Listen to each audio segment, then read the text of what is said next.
kami dari Persatuan Dukun se-Indonesia diwakili oleh pengurus DKI.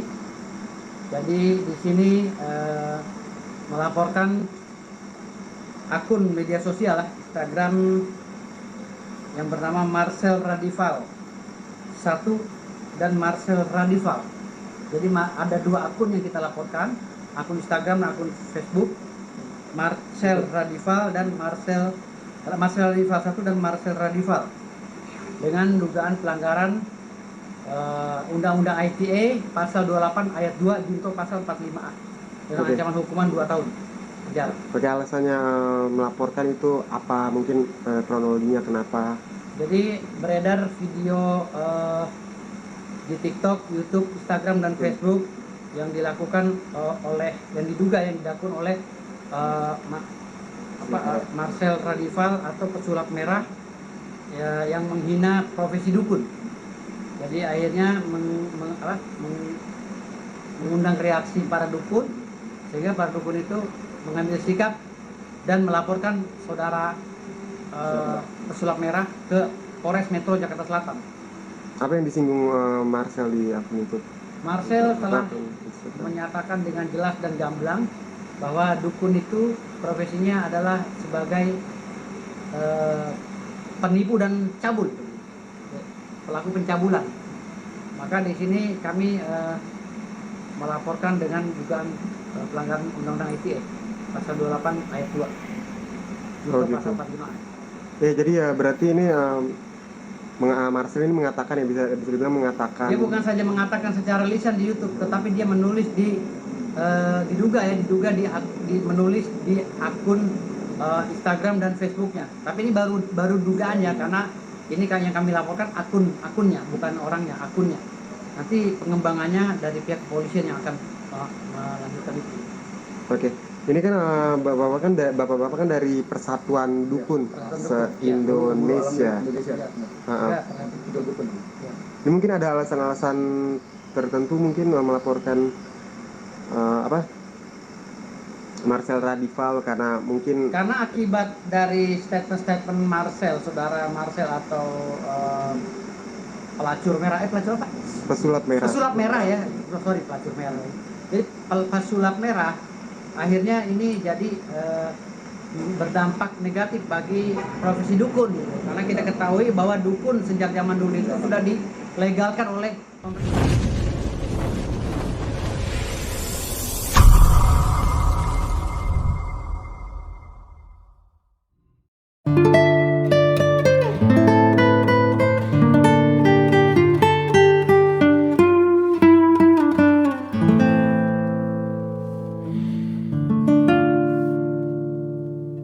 Assalamualaikum warahmatullahi wabarakatuh. Berjumpa kembali di channel Cendekia Muslim. Itu tadi teman-teman video tentang adanya sekelompok dukun ya yang melaporkan pesulap merah ke kepolisian ya. Jadi ini seakan menjadi satu fenomena baru lagi ya, atau pernik-pernik dari perseteruan antara Marcel dengan Gus Samsudin ya. Jadi ini ada perkembangan terbaru bahwa Persatuan Dukun Indonesia telah melaporkan akun Instagram dan akun Facebook Marcel Radival ya. Jadi ini menarik untuk kita ikuti ya. Kemudian pasal yang dilaporkan itu ya, kalau yang disampaikan oleh kuasa hukumnya ya, kuasa hukum pelapor yang katanya mewakili Persatuan Dukun se-Indonesia itu melaporkan soal pasal 28 ayat 2 Undang-Undang ITE ya. Jadi sebenarnya aku juga agak bingung ini. Kalau yang dilaporkan itu soal pencemaran nama baik karena ada satu redaksi postingan Marcel Radival bahwa dukun itu kalau nggak nipu ya cabul. Kalau laporannya pencemaran nama baik itu seharusnya yang digunakan itu saat melapor itu adalah pasal 27 ayat 3 Undang-Undang ITE. Berbeda kalau laporannya itu soal ujaran kebencian, itu baru pasal 28 ayat 2 Undang-Undang ITE. Tapi ya kita nggak tahu sih, kalau di media elektronik ya, media online, di pemberitaan itu katanya laporannya soal pencemaran nama baik atau fitnah begitu. Tetapi kok tadi kuasa hukumnya menyampaikan soal pasal 28 ayat 2 Undang-Undang ITE. Teman-teman sekalian, yang menarik itu yang akan kita ikuti ya. Selain apakah nanti pasal yang diselidiki itu pasal 27 ayat 3 tentang pencemaran nama baik atau fitnah, karena tadi disebut menghina profesi begitu ya, ataukah tentang pasal 28 ayat 2 ujaran kebencian berdasarkan sara ya, suku, agama, ras, dan antar golongan. Itu yang menarik, salah satunya yang kita tunggu. Apakah para dukun ini bisa dimasukkan ke dalam kategori antar golongan?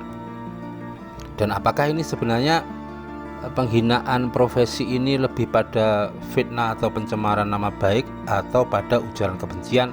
Itu nanti yang akan kita ikuti.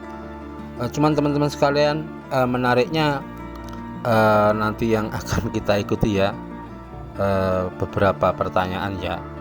Apakah profesi dukun ini benar-benar sebuah profesi yang telah diakui di negara Indonesia, dalam artian dia sudah ada wadah profesi secara resmi yang berbadan hukum, atau setidak-tidaknya apakah profesi dukun ini juga tercantum di kolom KTP begitu.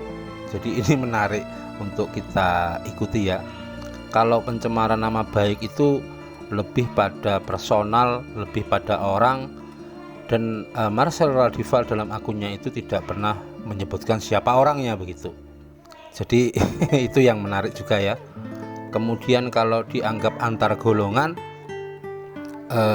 pasal 28 ayat 3 ujaran kebencian berdasarkan sara, apakah dukun yang ada di Indonesia ini juga bisa dimasukkan ke dalam kategori antar golongan ya, dalam artian apakah dia menjadi profesi resmi yang sudah berbadan hukum dan diakui oleh pemerintah, atau setidak-tidaknya juga sudah dicantumkan dalam kolom KTP. Karena bagaimanapun juga legal standing pelapor itu sesuatu atau hal yang pertama kali yang akan dipertimbangkan oleh penyidik. Apakah para pelapor ini dalam KTP-nya itu sudah memasukkan kolom pekerjaan itu dukun begitu, ataukah dukun ini bisa dimasukkan ke dalam kategori wira swasta begitu. Itu menarik nanti yang akan kita ikuti. Kemudian teman-teman, memang kalau secara umum pengertian dari dukun ini ya, meskipun dukun ini banyak ya, ada dukun beranak, kemudian ada dukun pijat, ada dukun nikah dan lain sebagainya. Cuma secara umum pengertian dukun ini adalah orang yang memberikan jasa kepada orang lain karena mempunyai kelebihan supranatural. Dan kalau kita lihat di Google ya, memang ada satu informasi bahwa Persatuan Dukun se-Indonesia ini sudah dibentuk pada tahun 2021. Sekali lagi, apakah ini nanti bisa menjadi dibuktikan sebagai profesi ya, dalam bentuk organisasi maupun ada kolom KTP. Itu menarik teman-teman, karena dalam sebuah pelaporan atau gugatan itu yang pertama kali akan dipertimbangkan itu adalah legal standing. Itu menarik untuk kita ikuti teman-teman. Selain itu memang pesan yang ingin aku sampaikan ya, kalau menurutku sih Bang Marcel Radival ini ya, memang beliau niat ya untuk dalam tanda kutip itu berdakwah. Bagiku itu berdakwah dengan cara beliau sendiri. Dan memang dalam dakwah itu ada dua hal ya, nahi mungkar dan amar ma'ruf. Amar ma'ruf dan nahi mungkar. Dan memang untuk dakwah-dakwah yang amar ma'ruf, mengajak kebaikan, itu temannya akan banyak, karena itu tidak menyinggung siapapun. Menganjurkan kebaikan tentu relatif bisa diterima oleh banyak orang. Tetapi ketika pendakwah itu mengambil posisi nahi mungkar, itu tentu lawan yang akan kontras itu begitu banyak. Makanya kalau di Indonesia ya kita nilai sendiri ya, banyak orang-orang yang lebih memilih dakwah model jenis amar ma'ruf. Tapi kalau untuk nahi mungkar itu jarang sekali yang memilihnya karena penuh dengan tantangan. Itu aja teman-teman. Selanjutnya kita ikuti perkembangannya ya, seperti apa, apakah perkara ini bisa naik ke penyidikan ataukah tidak. Itu yang bisa aku sampaikan, kurang lebihnya mohon maaf. Assalamualaikum warahmatullahi wabarakatuh.